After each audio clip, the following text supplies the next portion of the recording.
sometimes that is better. Hello, everybody. Welcome to the KillJoy Jake podcast. I am joined here today with Mr. Rick. What's up, man? Hey, how you doing? Thanks for having me. Of course. We're talking a little Scream 4 today. I'm super excited to get into this, man. How do you feel about Scream 4 overall as a whole? I liked it when it was the first Scream movie I saw at the theaters. So I enjoyed it, but I think with many and the reason it failed is because I wanted a different story. I wanted everybody else in the movie, Sydney, Dewey, Gail, but it started with a lame start, and then the first thing you see was Sydney, and it was all about Sydney. Now I might get backlash for this. Say, oh, the Scream is Sydney. Yeah, I'm not saying that. What I'm saying is the different story. Like in 5, Sydney was in it, but it was about now the sisters. And it was about her being the daughter of Billy. It connected with Sydney, but it wasn't about Sydney. It's a different story now. That's why 5 did so well in the box office and 4 didn't. I looked it up. 4 is the worst grossing movie of the Scream franchise. Yeah, that's kind of making my point. I think we should just stay away with making Sydney the main story. I think she should never die. I think the sunset scene and I think everybody else is free game, but I think Sydney does deserve to look into the sunset. Maybe look into the future and she's 60 and go 70 and living her life. So going back to something you said about Scream 4's opening, what are your thoughts on that opening scene? It's very controversial amongst fans. Some people don't like the fake outs. What are your thoughts on it, though? I think they focus too much on the stab movies and try to put that in the story where in 5 they put the stab movies in it, but it was almost commentating about it, talking about it, oh, here we go again. Yeah. I just think, like I said before, I think they should have just done not listen to the studio. Maybe sometimes it's a good thing or bad thing. Not listen to the studio and just did the beginning with Sydney getting attacked. I think that would have been a better reason for her to come back to town than write in her book. Because last time you see Sydney, she didn't want that life. Yeah. She didn't want interviews. She wanted a peaceful life, and now she's doing TV interviews and book deals. I said, this isn't the Sydney we know. They're trying to make another story fit Sydney, and I think that's why also it failed. They were almost trying to do the reversal, right? Because the whole thing with Scream 3 and especially Scream 2 is she does not want her face in the public or anything like that. Absolutely. She doesn't want to be this celebrity. She hates that she's famous because of the trauma she went through in that first movie.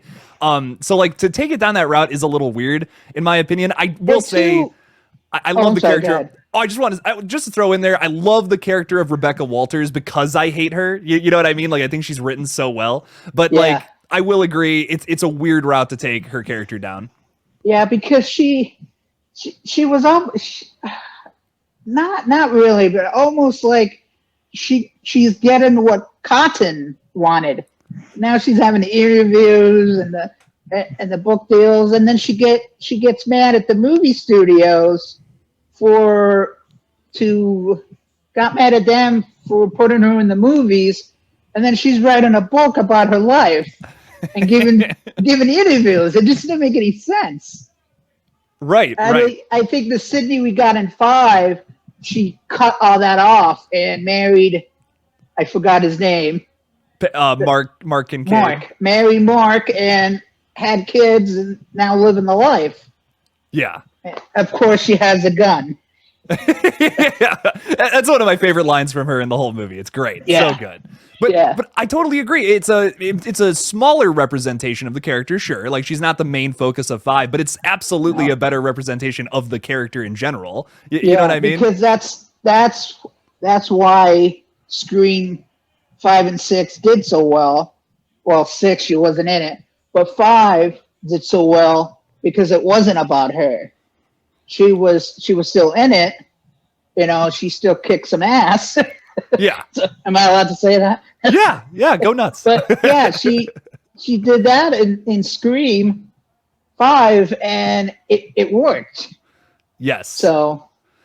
Yeah, yes. And with Scream 4, I think a big thing that I love about it is a lot of the side characters, and especially Gale Weathers and Dewey Riley's like plot line. Like Sydney's stuff is one thing, but like Jill and like Gale and Dewey, I like those are the things I'm the biggest thing that I feel like I'm magnetized to in the film. How do you feel like how do you feel about their character arcs here? Do you feel like those are actually like, you know, good attention to detail with things that were set up prior with these characters? Is that a good route for them to go? I think Dewey, his heart was always in Roseboro. That was he was always meant to be the sheriff of the town. But Gale, not so much. And that's why they really didn't really make it, because they were like night and day. I mean, she wanted the big city, because everything she tried to do to get away from writing books, she just did the opposite. Like at the end of 5, I'm not going to write a book, and then in 6, you wrote a book. Yeah. So, yeah. And Jill, I think that was a nice twist to make the supposedly final girl the killer. They never did that. I don't think they ever did that in a movie that I know of. That they made the supposedly final girl into the killer. Right. And I think the thing that I love the big thing that I love about this film so much is that within the movie that Wes Craven was trying to make here, he also like makes fun of himself a little bit by saying like, here's what the crappy remake of Scream would look like, where it's Sidney's the killer. That's the big reveal. Like, you know, Trevor kind of resembles Billy. We have Rory Culkin's character kind of resembles like the Randy, for instance. Like, I think the whole thing that they were trying to do here was saying like, what would the crappy remake of Scream look like? It would be, well, let's make Sidney the killer, because they would never think to do that. And I think it's a lot of commentary on how they handled his like Nightmare on Elm Street. You know, how they kind of butchered Freddy. They just utilized things from the past, and that's really all that movie was. And at least in Wes Craven's eyes, he did that here, making fun of that film. And I love that's his last note. You know, this is his last film. That was the last thing he had to say. It was almost like kind of this big middle finger to imitators, essentially. Yep. Yeah, so true, and that's what they did in 5, where I'm like, it has to be Richie. It has to be Richie, because they're all doing the jokes like, oh, he's the boyfriend, he's the killer, and then he became the killer, he became the ghost face, and then 6 came along, and it's the parents again. Now, a hot take. I know you're not a big fan of Mrs. Loomis. I kind of enjoyed it. Yeah. I also thought that Mickey should have been the main killer. Yes. I enjoyed Mrs. Loomis. I think Mickey should have bought Mrs. Loomis, because she was crazy. She was probably nuts before her son died. So he met her, found her, and then kind of did the thing Sidney brother did, and go, hey, let's get revenge on Sidney. And then she went along with it because she's bat crazy, and then that would have been much better than her being the master. I don't think she was the mastermind.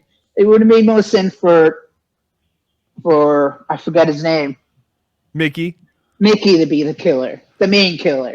Yeah, he like I just feel like he's a little more sophisticated by the time we end up getting to, you know, Debbie Salt's whole like her whole motive and like the speech and like the fight and all Yeah. that. It just doesn't it feels to me like the climax is already over at that point when Mickey gets shot in the head. You know what I mean? Because Yeah. it's like, well, she explains her thing and it's nowhere near as cool as what Mickey just said like literally a minute ago. I'm like, what? You want to get caught and blame it on the movies and try to get away with it? That's awesome. Like that is the best Yeah. sequel motive ever. And they just like they're like, oh yeah, okay, that's over now. Let's focus on Billy's mom. When it's like, Yeah. what? Yeah. when Mickey died, I thought, you know, there's still Cotton. Cotton is still around. I thought he was gonna shoot the mother, and then the mother will like fall to Cotton's arms, and Billy's mom would go, "I thought we had a deal," and then he kills her.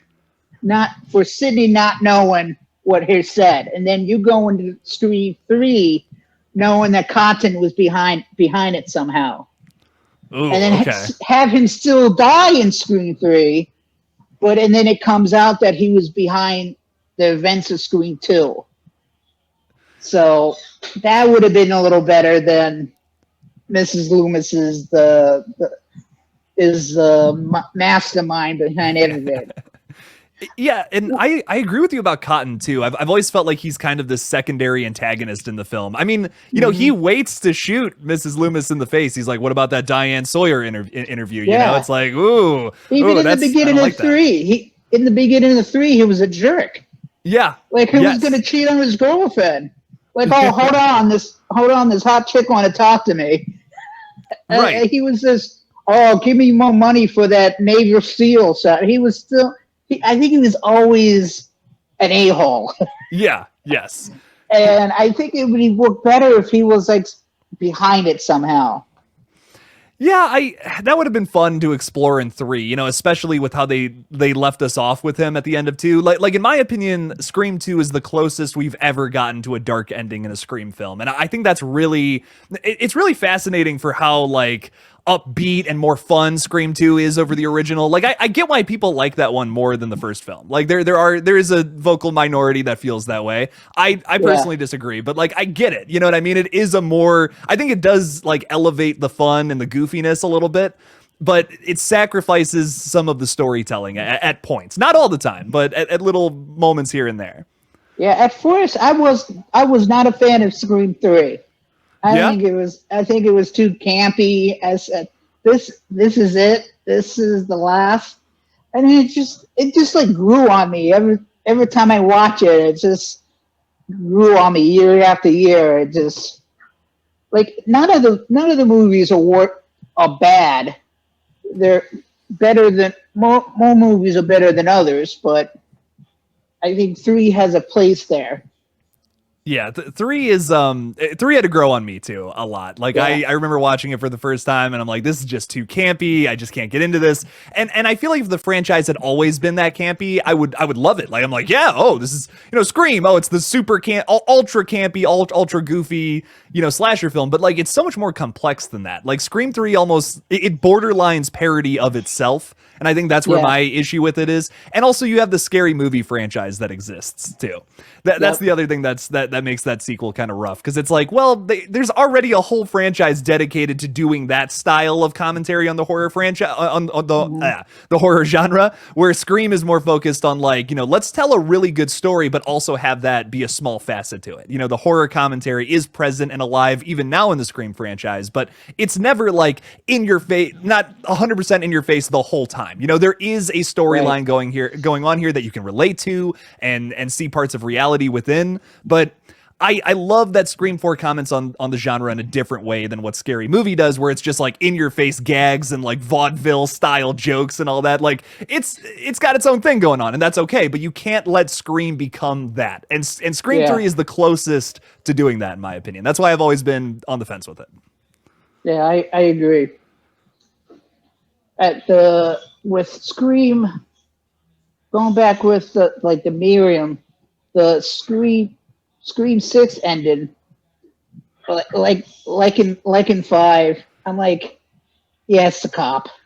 I'm like, Yeah. it's the cop.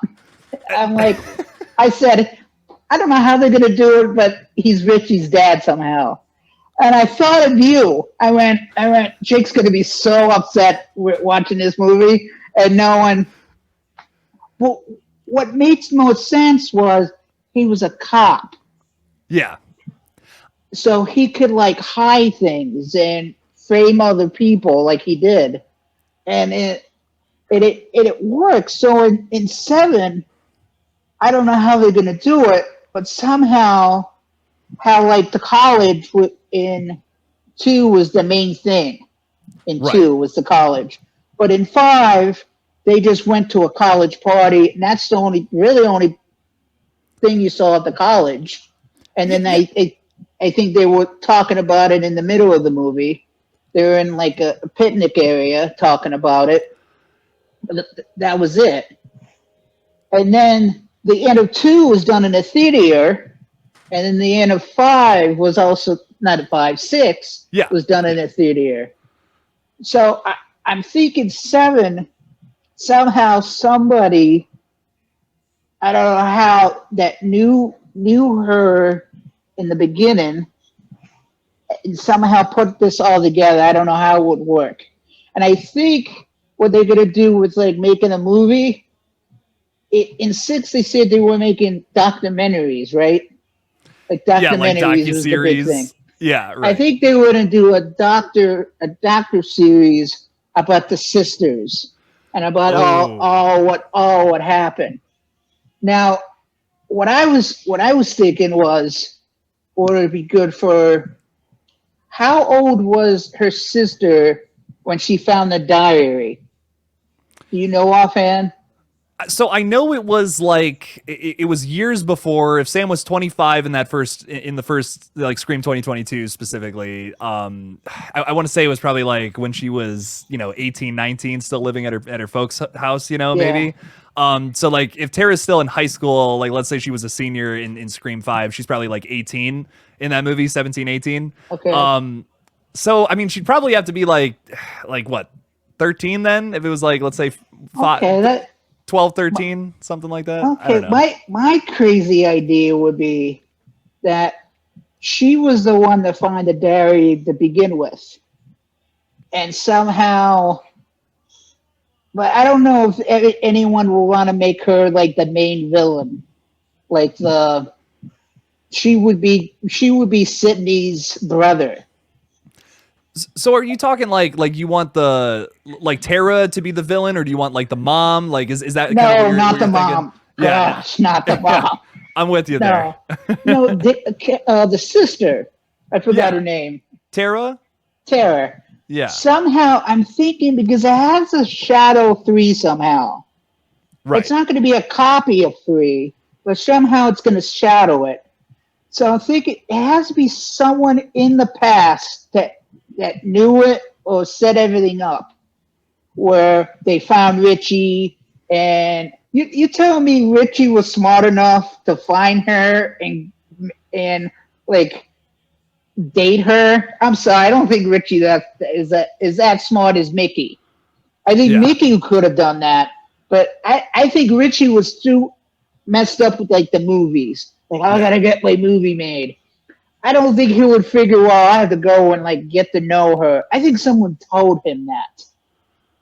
But I think the Tara would be the only one that would make sense.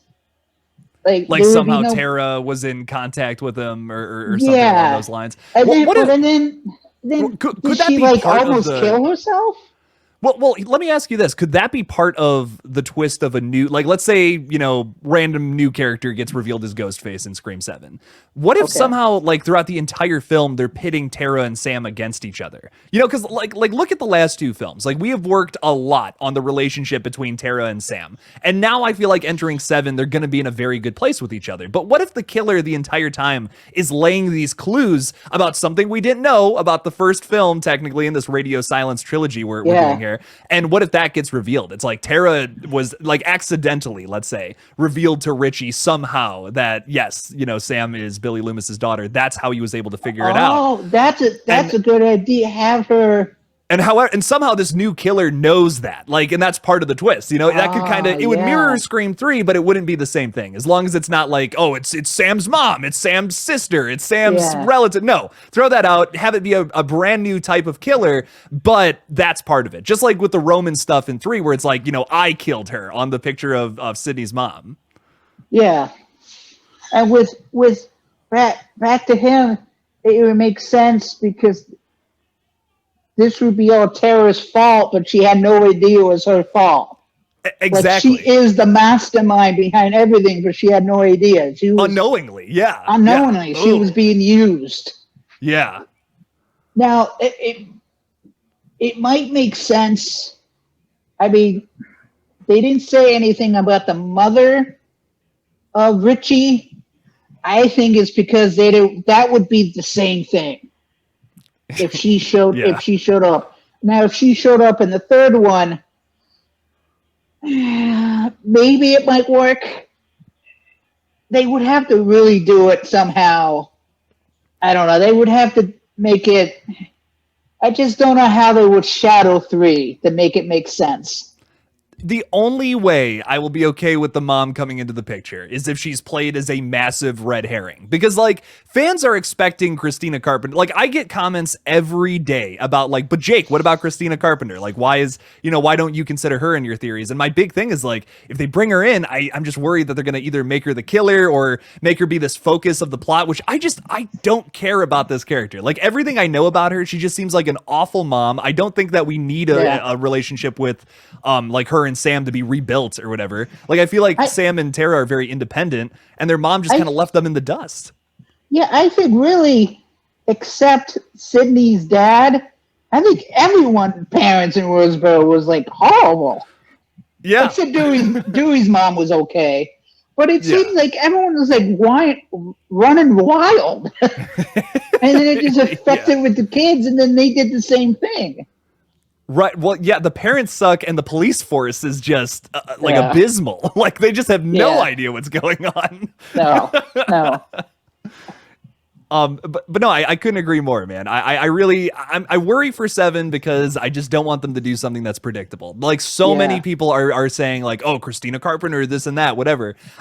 Like I said, the only way I could see her working in the next film is as a red herring, so that your mind's on that. That's what so many people are thinking about. Like, oh, it's going to be her because it's going to mirror Scream 3, but then they go, take a left turn. It's this character instead.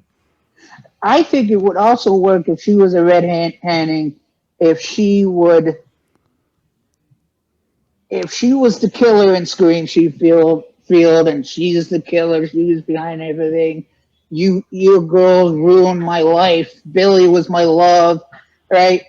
But then all of a sudden, out of the blue, the true killer comes out, kills her, and said that she really thought she was the mastermind behind everything. And then turns off the mask and it's Stu. No, I'm kidding.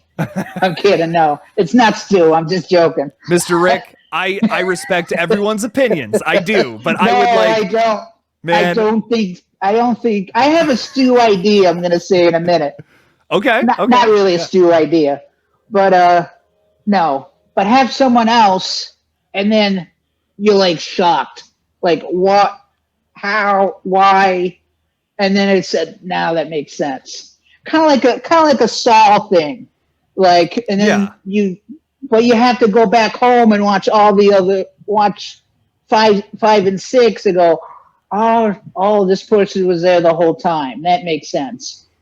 Yeah. So, I could get into something like that. I want to see what they end up doing. No Stu. No. Like, why ruin, like, the bbest ghost face like that? Yeah. You know what I mean? And 2, that's Sydney's story. Going back to where now, if it was the other way around, if Stu was her father, then I would go, yeah, he's coming back somehow. Somehow he's coming back. They're going to have him come back. But they made it Billy's the father, not Stu. Right. Now, I hope I'm not going to bite my tongue, and now they're going to come out. That's the twist. Stu was the dad the whole time. I'm like, no.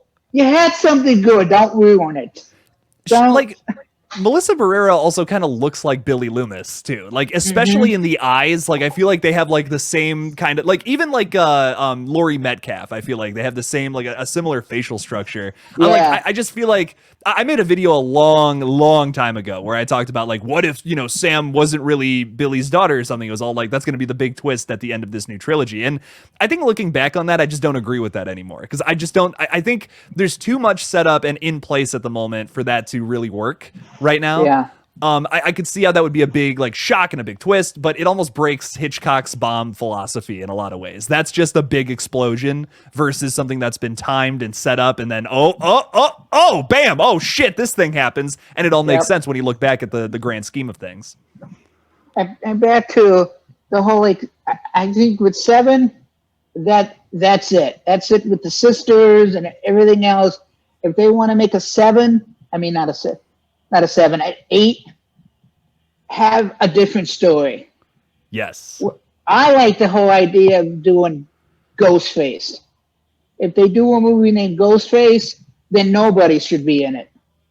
I think it'd be the only thing it should be in it is the Ghostface, of course, and the story of how the Ghostface, why you're dressing up as Ghostface. But everybody should be new in the movie. No Sydney, nobody. If you want Sydney, do another Scream movie. I think Ghostface could be a good anthology series. Each Ghostface is a different story based on Scream. And I think the best part about Screams 5 and 6 in particular is that like they've set up this universe now instead of just, small town Woodsboro, whatever, like, oh, just this one random killing thing happened. Scream 5 and 6 turned Ghostface into an icon in this universe. It's not just it's not just the killer from the Stab movies now. And not that it wasn't before, but it's almost like it's publicized that it's like, if you put this mask on and kill people, like, that's like a thing now. It's like, this is a trendy thing. We saw that in the opening of Scream 6. We see that there are other people who believe the same shit that Richie does, and they want to try to replicate that. It's like popular again. Like, I feel like after Scream 7, we could just do that forever now, moving forward with brand new sets of characters, a brand new mystery, somehow linking it back to, Woodsboro and all that through this thing that we've set up in these past couple of movies. Yep. Yeah. So true. I have high hopes for 8. And not 8, I'm jumping movies. 7. You're just excited. You're just excited for more. I'm so excited. I just have high hopes for 7. Like I had high hopes for 6, and like the beginning of 6 happened. I go, oh, what are they going to do here? And then the end happens, and it's like, oh, okay. And like almost nobody dies. Yeah. Like no one dies in a slasher movie. Beside the killers, no one dies. I think 2 people die, maybe. I'm pretty sure it's a deathless second half besides the killers. Because you get like Mindy gets stabbed, Gail just gets stabbed, Chad gets stabbed like 1,000 times, and then the killers die. Yeah, I think what they should have done is, I might get kicked out of YouTube for this, but kill Gail. I think she should have died. And it's so whack because a lot of people say, oh, they shouldn't have killed Dewey. But I think they should have killed Gail because that would make more sense for Sydney to come back in 7. Because the stuff is going on and she wasn't there in 6. And because of that, Gail's died. And now she has to end this once and for all. Now in 7, I think she's coming back. I think they already gave her what she wanted because of the strike. They can't say anything. I think she's coming back. I think they already say, okay, you can have the money, and they were waiting for the strike to be over. Yeah. So I think she's coming back. But now you have to make a story why she is coming back. Why? And I think the only thing that would make sense. I don't think to do anything with the kids. I think that you should keep the kids alive to do maybe another story of Scream. How it's now Sydney's kids are now getting attacked by a ghost face as they're like teenagers. I think the only thing that makes sense is to have them kill Mark at the beginning of 8. Ooh. And have them do an interview, and somehow kind of like the same thing as Conton in a way, like he's on the way to the studio to do the interview for the doc. Well, that doesn't really make any sense why Sydney would do a documentary, but somehow do that and have him die. That's the only reason it makes sense for Sydney to come back. Here's the other thing too with that. Like we were talking about Scream 4 a minute ago, where it's like it doesn't really make sense why, you know, Sydney's writing this book and stuff. It just doesn't feel like her. Yeah. What if, you know, this is for her family now at this point? She's like, she wants money to be able to give to her kids. Like, let's say they're teenagers now by the time we get to Scream 8. Okay, let's say this movie is focused on her again. They're teenagers, they're going off to college. She needs money. She's part of this new docuseries, which is all about her life, her experience with Ghostface. She's just doing it for the cash to pay for their college. Like that would work for me, because it's like, okay, that's a reason besides like wealth or greediness, because that's just not Sidney Prescott. That wouldn't make sense. But if it was for a loved one, I could get into that. That could make sense. Now her husband died, and you know, really the breadwinner. Now he's a fallen cop, and I think that would just do well. Yeah, I could get into a movie like that. That could be fun, man. And like, I feel like, you know, I'm happy with what they've done so far with 5 and 6, but if they do want to do another Sydney story, they've also set that up here with 5 and 6. To just focus on the family, focus on, you know, what Sydney's got going on, and do that in a couple of years after Scream 7. Like, I'm sure Scream 7 is going to make a bunch of money just like the last 2 movies. Do Scream 8 like in 5 years after that or something, and then just have it be about the kids going off to college and Sydney's got to fight a new Ghostface. That could be really fun. There's a big crowd for that right now, and there's a crowd for, you know, a story about new characters as well. Yeah, it would be about her kid's life. It would be about their story. And Sydney would be connected to it, how she's connected to her through Billy. So I think that's how they could do that. Where 4, like I said before, it was all about Sydney. There wasn't any other characters, and I think that's the main reason it failed. Yeah. So if they keep doing what they're doing, I think it would do good. And, you know, another thing, too, a lot of people criticize Scream 5 for a lack of character development, but, like, that's how I feel about Scream 4 with some of the side characters. I love Kirby. I love not Gail. I love Jill and Kirby. Like, great, like, main new characters to kind of focus on. But, like, Trevor, Olivia, man, I'm probably forgetting another one. I don't know. There's just a bunch of characters that I feel like they're underdeveloped. They're just clones of characters from that original film. They were just there. Yeah. So I don't know. To me, it's like that's always been an issue with these more like later continuations. I just feel like the biggest issue is, instead of focusing on, you know, well-established characters, let's try to get some new characters in there in the spotlight, in the limelight for the majority of the film. Not do this like 3 storyline things going on like they did in Scream 6. It's so much. It's so much to do all at the same time. I wish they could just focus on a Ghostface movie with entirely new characters to build them from the ground up, just like they did with, you know, our main 3 we love so much. If it's Sydney, Gale, or Dewey.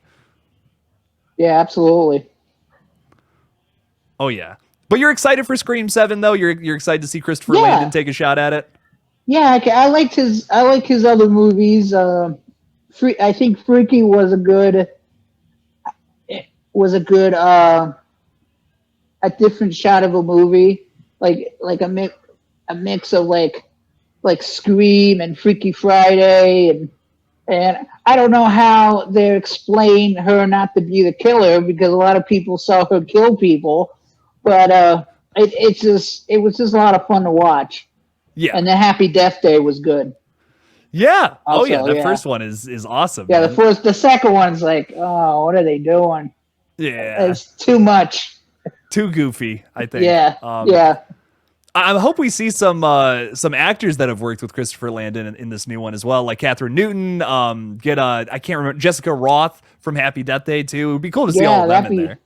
Yeah, that'd be cool to see them in it. Oh yeah. Somehow, like they kind of did with the one that died, the professor at the beginning. I forgot her name. Samara Weaving from like Scream 6. Where she's in it. They killed her off. That was really cool. I love Ready or Not. Like, I think that movie's it's so much fun. Oh, yeah. I just watched The Babysitter just not so long ago. I saw 1 and 2. And did you see both? Yes. Yeah, I enjoyed both.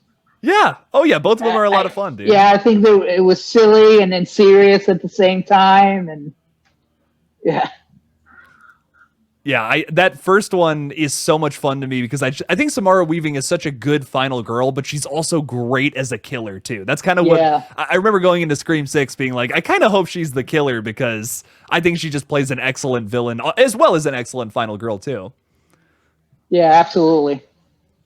Oh, yeah. Do you have anybody that you're looking for to play our killer in Scream 7? Like, do you want to see a different kind of killer? Is there like a specific actor, actress you want to see play that kind of role? What are your thoughts on that? Oh, that's a good question. You got me on the spot there. I think it would be, I don't know how they would do like a big star in it. I really don't know how they would do like a big name person. Yeah. I think it should be someone who, because really the Scream movies, kind of like how everybody got made by being in a Scream movie. Now their name is better, and I don't think anyone was a big star except Courtney Cox. I think she was the only one that was really a big star with Friends, and you got Neve Campbell with Party of Five, but there wasn't like big mega stars until Scream happened, and then it just seemed. I think they're gonna get I hope it's not like a mother of anybody. It's just because they didn't do the mother in the first one in 6. I think they did that because they didn't want to that would be like the same thing as 2. So they just did the father, brother, and sister. I think they tried so hard to do 3 killers. I go, okay, slap one of the guys in, make him a brother. It's like, I think they should have just stayed with 2, make the sister and the father. I totally agree. I 100% agree. I think they just wanted to throw a TV in someone's face, and they just had him do it, throw the TV in his face. I think Ethan would have been a great kill on the subway, and he would have been a great red herring because at the whole time I'm thinking, oh, okay, red herring, this is pretty good setup, and then it's like, wait, he's the killer. He should have been the kill on the subway because then it's like we're not thinking about that anymore. Maybe we're focusing more on Danny's character now because he's also a bit, you're kind of like on the fence about him a bit at that point, especially after Gail's kill. So I can't remember who drops it, but someone in that movie says well, Danny was the only one who was on that side of town at that point, so what's up with that? Maybe he was the one that did it. So I think that would have worked. Maybe they're keeping Danny for being the one that was behind the whole thing all along. Ooh. How old is he? Now that would be too weird. I'm not, never mind. I was thinking maybe he turns out to be Billy's brother. I thought that would be weird. That would be her uncle, but yeah, and they were making out. Yeah, in the last movie. That'd be. I know you want to do revenge, but that's kind of going too far. Right. Yeah. I look at. I've seen a lot of theories about that. About why did they keep Danny alive? Is there something going on there? I just feel like, to me, that's the boyfriend thing again. Unless there's some other element to Danny we don't know about. Yeah. I'll be honest with you. A big reason I'm okay with Dermot Mulroney's character being the killer in the last movie. It's obvious, and it's Richie's father. It's okay. These are two things I wasn't thrilled about with the last movie, but I'm okay with it because they added more to it than just I want revenge for you killing my kid. They also added in I'm gonna ruin your fucking reputation too, which is that's so evil. That is it was almost like if we couldn't kill her, at least we could ruin her reputation. Yep. And that to me is just a little more thought out than what they did with Mrs. Loomis back in the day. Yeah, absolutely. Yeah, that makes most sense. So I want that with I want that with the killer in 7, whoever it is. Like if it's Danny, if you're gonna do the boyfriend thing again, okay, but give me a different reason for why. Like he needs more than just you're my girlfriend, I want to kill you. I've been setting this up since the whole time, because then that's just Roman again, but boiled down. I need another aspect to the impetus that makes this something original and not just Roman 2.0. Yeah, back to what I was saying. I know their big thing is to mirror each movie, and then I just hope they thought about what they're going to do with 3 and how they're going to mirror 3 somehow. Because if they're mirroring it, they have to, all 3, 5, 6, and 7 would have to go together somehow. And I don't see it making sense. Why? I mean, she found the diary to know that Billy was a dad, and I don't know how they would do it. That's what makes me excited to see how they're going to do it. Right. I will say to that point though, like I feel like if 5 is a love letter to that first movie, yes, there are parts of 6 that are very much so mirroring the second film, but there's a lot of aspects to it that mirror the other sequels too, like specifically the Wes Craven ones. Because like you have a character that fakes their own death and then comes back, is revealed to be alive the whole time. That's Roman with Liana Liberato's character. Yeah, I didn't think of that. Yeah, and then you also have Kirby from Scream 4. You have a lot of aspects to all of the sequels. To me, I think Scream 5 is this love letter to the first one. I think Scream 6 is a love letter to all of the other films that are constantly breaking the rules from the first one. And doesn't 6 do that a bunch throughout its runtime? I feel like 7 is the first one in this radio silence run that is truly going to be unexpected. That's all speculation. Maybe it does end up mirroring 3 a little more, but I feel like this is the first one really from radio silence where they actually do their own original thing, whatever that's going to end up being. Because there's still producers on it. It is a Christopher Landon film at the end of the day, but they're going to have some kind of creative influence, I imagine. Oh, yeah. Oh, I think they all will. Yep. Oh, yeah. I think back to where I think the only way they can make people happy to put Stu in it, to have Matthew Lillard in it. You go, okay, Matthew Lillard's in it. And then everybody will like, yeah, we knew it. Stu's going to be in it. And then the twist is he's not playing Stu. He's just playing another character. Like, people go, you look like, did anyone tell you look like an older version of Stu? Yeah, I'll get that all the time. Would it be good for them to do what they did in 3 when the actress who played Princess Leia, when she was in the Office. Yeah, Carrie Fisher. I think they should have a scene like that where they won't even say Matthew Lillard's in the movie. Yeah. Just have them be in office and then go, we need information about this person. And a guy turns around and it's Matthew Lillard. And then they're like, did anyone tell you look like the serial killer Stu? Yeah, I get that all the time. And then he say something stupid like, it's not fun. It's not fun. Something stupid like that, yeah. It's not fun. See, that could totally work though. That works for me, and that satisfies like everyone's needs. Like we want to see Matthew Lillard back in Scream. Why can't he play another character? He looks completely different nowadays. And then someone like throws a phone at him somehow. He goes, "You hit me with the phone, dick." That would be hilarious. Like, why not? Why not do that? Why not have him play some like older character or whatever? There you go. We gave you Stu back. Happy?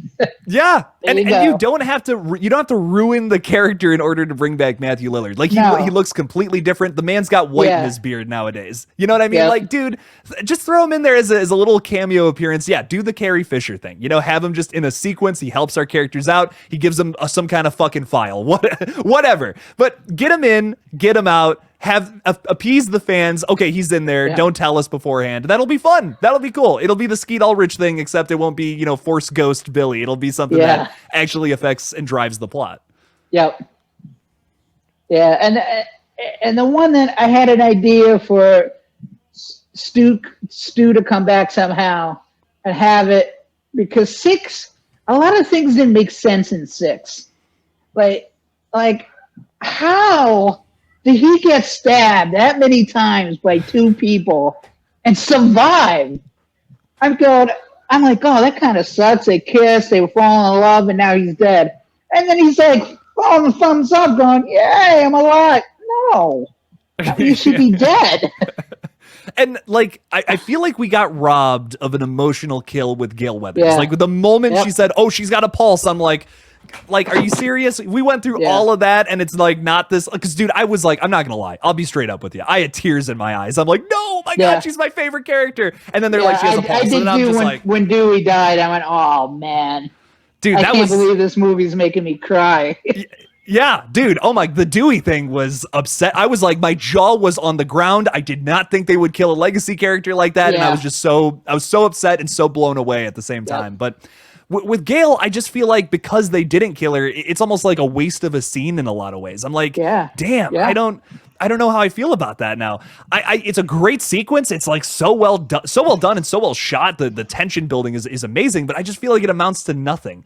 And I don't know. Like maybe if we were building up, if the purpose of it was to build up Danny as this great red herring, and then he gets killed at the end before the reveal, that would have been something spectacular. Because then you're thinking, wait, I thought it was Danny for the last 20 minutes. Who the fuck is it? And then bam, Dermot Mulroney comes out. That might have redirected my attention, but they didn't do that.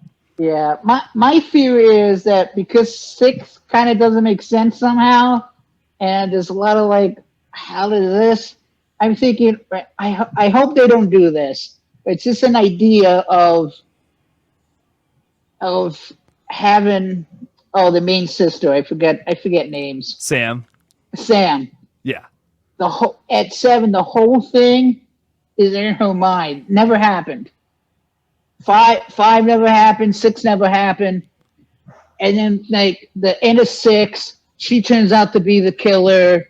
Not 6, 7. She turns out to be the killer, and then she wakes up in a mental hospital, and then someone goes up to her and going, having one of your bad dreams, huh? And she turns around and goes, yeah. And the guy he's talking to is Stu in the end of the movie. I'm like, I hope they're not doing that. Like, we gave you Stu. I said, and then you end the movie. I go, please don't do that. Please don't listen to me. Don't do that. What I will say is I feel like if they give us some kind of like haphazard ending like that, where it's just like, here's something that ends it and concludes it, whatever. Yeah. If Stu is involved in any way, and I mean, it doesn't even matter. Like if it's a first draft style ending, really did not have that much thought to it. If Stu is involved, there is a subsection of this fandom that will just love it and lose their minds. And I just, and then I respect everyone's opinions, but I just don't think that would be fitting. If they do that, Dewey's not dead. I mean, that would make a lot of people happy, though. It would make a lot of people happy. And it's like, no. Someone dies, they're dead.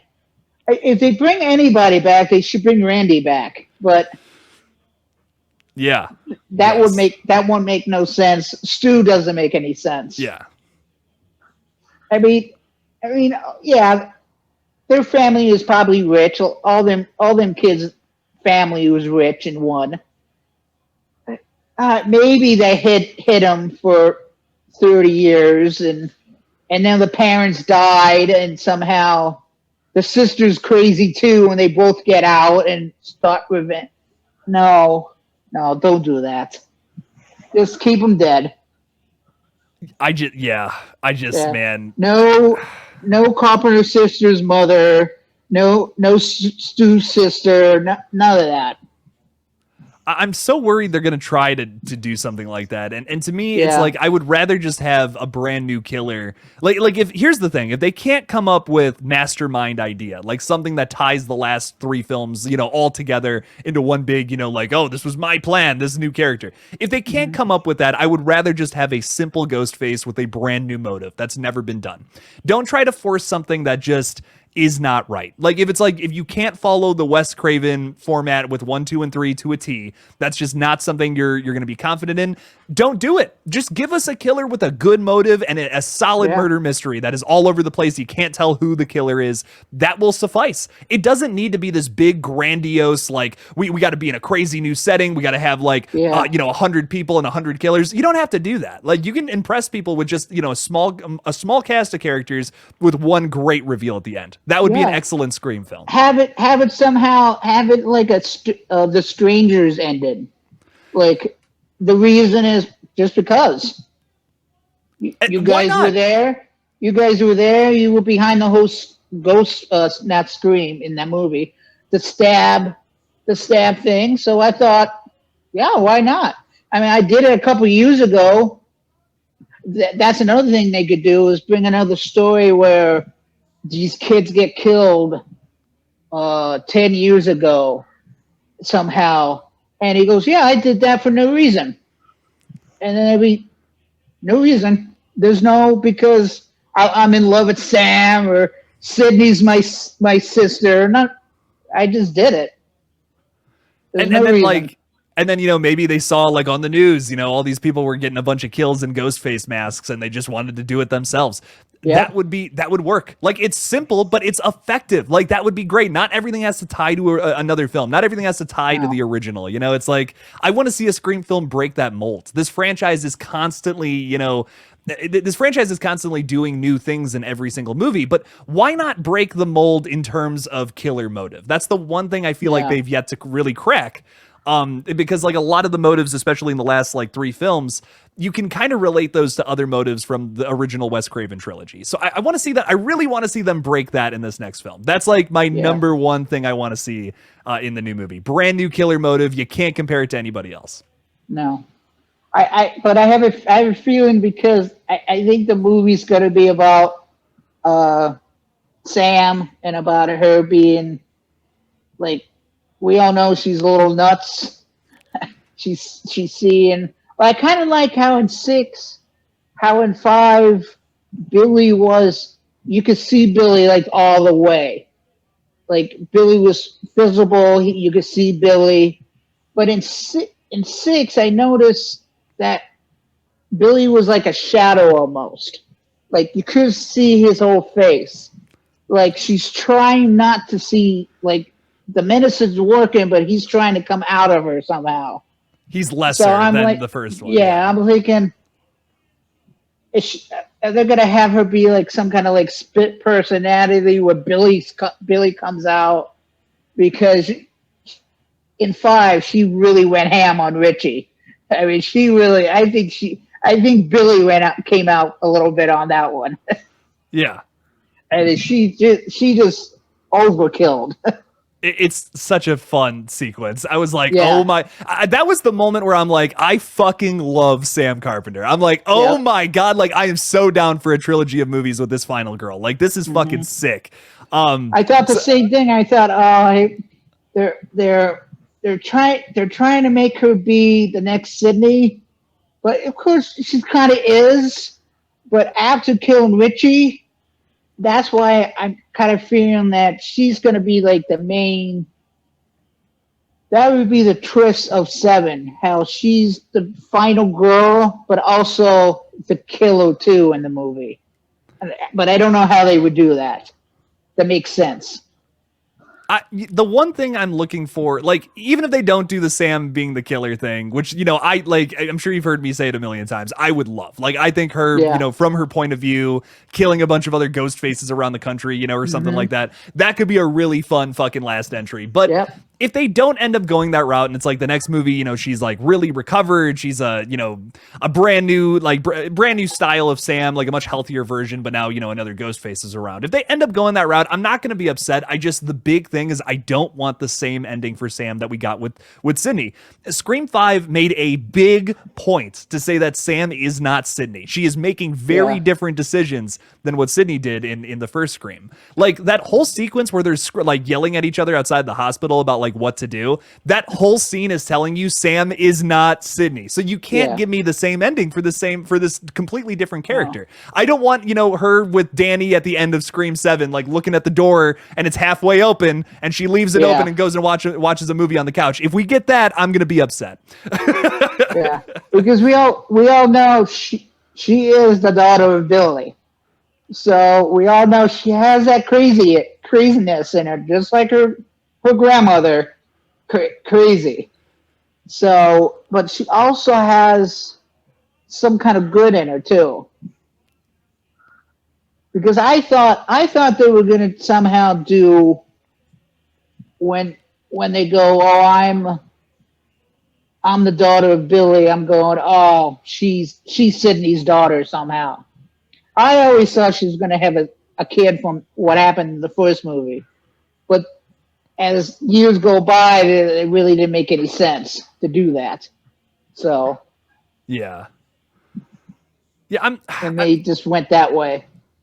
I've always felt like this bittersweetness with Sam too. Like, I feel like, yes, you're right. She does have that. She's inherently good, but she has that bad in her. She talks about at the beginning of Scream 6 when we're reintroduced to her. It's all like, I have this bloodlust. I want to kill people, but I know that's wrong. And to me, I just feel like I know there was a big point in Scream 6 to say that that's done with her now. Like she left the mask at the scene of the crime. That was like supposed to be the whole thing. But to me, I'm like, I want to see that explored. Like, I feel like we really have the only real places we've seen that explored is the third act when she's going ham on the killers. And that's fun. Don't get me wrong, but I feel like that can play into a much bigger story element in Scream 7. Is that, her just snapping and becoming Ghostface? No, I don't know about that, but it's got to be more layered. You know what I mean? What if Danny ends up finding somebody on the internet who's like gonna go Ghostface and they're like, we got to stop this guy. Like, clearly this guy is gonna go and kill his friends, like that would have to be the biggest aspect of it to me if they decide to go down that route. I think that's why they brought that up in 6 of Kirby, Hud, and Ghostfaces. I think somehow they're probably going to put that in there where Kirby can't really go out and kill. She's a cop. She can't really do it, but have Sam do it. And if she gets caught, just say, oh, she went crazy and she killed. I think there's going to be 2 killers in 2 separate killers in Scream 7. That's another twist they could do, where 2 killers planned almost the same time to do a Ghostface killing, but they don't know which one is who. Yeah, like someone would go, now I know I'm the Ghostface, but who else is the Ghostface? I didn't kill her, so someone else is doing it. So having 2 separate Ghostfaces going head to head, that might be a little neat to see. That would be fun, man. I would be so into something connected like that. to Sam somehow. Right, right. And you could just say like, oh, they're supporting Richie. That's all you need to do. You know what I mean? Like that is it's such a simple story to tell. And I feel like with Christopher Landon in charge too, there's going to be some kind of formula breaking aspect to this next film. Like I look at Happy Death Day, I look at Freaky, and I'm like, these are essentially Scream movies, but you're doing something really fucking weird and supernatural. Like you have Tree in Happy Death Day repeating the same day that she dies over and over and over and over again and trying to figure out who the killer is to stop this, to stop it. And like kind of break the cycle. It's the same thing in Freaky as well. You have the final girl and the killer switch bodies in a typical, in what would be just a typical Scream movie, like it's, I love that. So I'm excited to see what he brings to the table. Cause I know Guy and James are writing this next one, but I feel like he's going to have some kind there was a reason they selected him specifically to direct this one. You know what I mean? Like they looked at his other movies and they're like, oh, he would be perfect for Scream 7 because of this. And what is that? I don't know, but I'm so fucking excited to find out. We have an idea to do, and he'd be the good director to do it. Yes, exactly. Absolutely. And I think it's precisely that. But who knows? I haven't seen the fucking script. Me either. Rick, that's what's exciting about all this, man. I'm hyped. Is there any? I am too. Before we end this podcast, is there anything else you want to throw out there about Scream, about anything you want to promote? Throw it out there, my friend. Oh yeah, this is the first time I really did anything like this before, so I really don't have anything to promote. But I think with Scream, I think it's just what I wanted to say before. I had a thought today is I might be wrong, but is beside Art the Clown, not included Art the Clown, because he's brand new. Is Ghostface like the last like horror icon to like be around? You know, We really didn't get another like big horror icon. So here's what I'll say. Past Scream, there's like a few, but not like a lot. You know, we kind of lost that after the 80s and the 90s. But like you have like Jeepers Creepers, arguably. You have Pennywise from Bill Skarsgård Pennywise from like 2017, 2019. There's a few, but like ever since the thousands, like we've been kind of focusing on more like remakes, requels, continuations, and stuff of like past stuff that worked so well. And then and then Art the Clown came along, and he's like the top now he's like the top guy. Yeah. And it's like, for me, the movies are a little much, but what I like, it's not my cup of tea, but what I like is the storytelling. Yes. That's the same thing, the same reason I watch the Saw movies. The war, I'm like, I turn my head, but what I'm waiting for is the end. I'm waiting for how they're gonna do the twist. And that's why I'm a little excited with Saw 10 coming out, and how we already know it's going to be set between 1 and 2. So what's the twist? What's the? And I'm excited how they're going to do that, because I think they're going to put all 10 movies together somehow. Yeah. And be all connected somehow. I don't know how, but. Yeah. It is the same writer that did the last 2 movies too, don't forget. So like I'm sure they'll find a way to work Spiral into the narrative somehow, So I'm hyped. I like that movie, but it's like everyone else says, we knew the killer. Yeah. We knew who it was. It's like, I kind of hope like he wasn't like, okay, yeah, you showed us he was the killer, but was he really? And then the movie was over. Yeah, I still enjoy it, but I do agree it's one of the weaker twists I think in the entire franchise. It's just I don't know, it's a shame. I still enjoy it because I love the cast, man. I mean, like Chris Rock, Sam Jackson, the new Jigsaw is also really good too. Before the twist. I don't know. I really enjoyed many moments of that film, but all of it put together is like, I don't know. They do the same thing with the fucking cap too to make Chris Rock look younger. Like they did the same thing with Tobin Bell in like 4 and 4 or 5, all the flashbacks and stuff. I think that was really funny in my opinion. I don't know. I think that's the main reason I'm excited for Terrifier 3 is because of like what they're going to do with the storyline. Like 1 really wasn't a storyline until the end. Until you find out, spoiler alert, I don't want to give anything away, but what happened in the first Terrifier. You can say it. Okay. You find out that the victim is now the maniac. Yeah. And that makes you go, I want a second one. Right. Even with someone like me that don't like all that much gore, I'll take it again to see the storyline, to see the twists. Yeah. Oh yeah. No, dude, I'm right there with you, man. I'm very excited to see how they continue that specific plot line too in Terrifier 3, which they clearly set that up with that behind the scene, like the after the credits scene or whatever. So I'm hyped. Yeah, well, also with Chris Jericho. Yeah. Yes. Yeah. I want to see him. Like, is he gonna die too from Art the Clown? I gotta know, man. I'm hyped. Yeah. I'm excited to find out about the father, how he fits in there. I kind of like the story, like the darkness and the light, and how like the sword kills. I almost said Pennywise, not Pennywise. Not the clown. Yeah. So. Oh, it's great stuff, man. I don't know. I'm so excited. I can't wait. Yeah, dude. It seems like I think with 2020 we came out with with the whole COVID thing and a big scare and what are we gonna do. And then once that was all over, it seems like horror really made a comeback. kind of like it did in the 80s and 90s. And now, like, I'm really hyped for the Exorcist movie. Me too.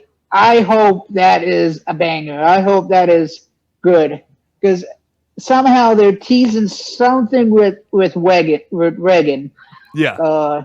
Somehow, like in the trailer, the demon goes, "She's waiting for you." Yeah. And I'm like, again, there's a reason we don't see Regan in the trailer. So and two, they're making 3 altogether, right? Yeah. They're making it a trilogy. Yep. So I think it's going to be set about Regan, about her story. Are you going to see her right at the end of the movie? They're going to set it up for the next one. I could get into that. That would be, I don't know. Like, listen, is this going to be the best movie ever? I don't know, but I'm just excited to see it. You know, I love that original Exorcist so much. I think it's just going to be a fun little continuation that I just hope they don't do the same thing with Halloween. Yeah. Where The Believer was a banger. Oh my gosh, I can't wait for the second one. The second one was great. And then all of a sudden, you find out that Regan's the main demon in the movie, and but in the third one, she's nowhere to be found, and this other character comes from nowhere and is now a demon. And I'm going, oh no, they're doing it again. It's Corey Cunningham all over again. Right. I just hope they don't call it Exorcist Ends. That would be. Please don't do that. They won't. I don't think they'll do that again after the Ends reception. You know, it's like, dude, that would be wild. Like if they ended up doing that, oh my god. If I kind of want to see Rowan Campbell in these movies though, like almost as like a joke. You know, almost as like let's just have him be a random character in here for some reason. It would almost be kind of funny to me. I'm like, fuck it, let's see what happens. Okay, but Mr. Rick, thank you so much for joining me, man. It's been an absolute pleasure talking with you. Seriously, so. Absolutely. I'm excited to do this again in the future, dude. So yeah. Thank you all for watching as always. And as always, don't forget to kill it out there.